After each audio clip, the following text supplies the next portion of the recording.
কেউ কৃত্রিম পায়ে ভর করে, কেউ অন্যের সাহায্যে এসেছেন আন্তর্জাতিক অপরাধ ট্রাইব্যুনালে।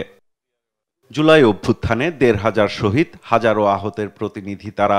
শেখ হাসিনা শাসনামলে হওয়া নির্মম গণহত্যার প্রত্যক্ষ সাক্ষী তারা। সোমবার এসেছেন বিচারের রায় পেতে।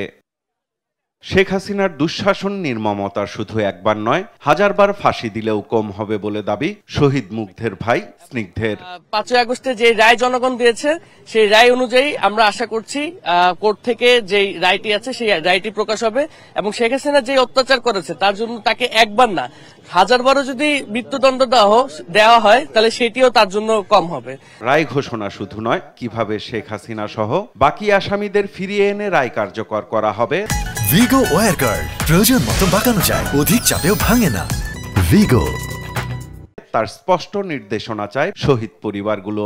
থেকে আশা করছি যে তাকে সর্বোচ্চ সাজা ফাঁসি দিবে এবং সেই ফাঁসিটা কিভাবে কার্যকর করতে হয় তাকে ভারত থেকে ফিরিয়ে এনে সেটা সম্পর্কে তারা আজকে একটা নির্দেশনা প্রদান করবে।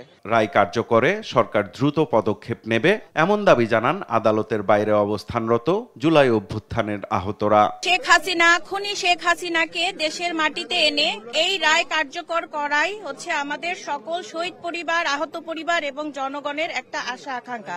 রায় ঘোষণা ঘিরে রাজধানীতে ব্যাপক নিরাপত্তা নেওয়া হয়েছে।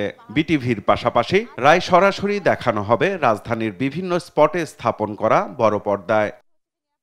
সাইফুল রিপন, দেশ টিভি, ঢাকা।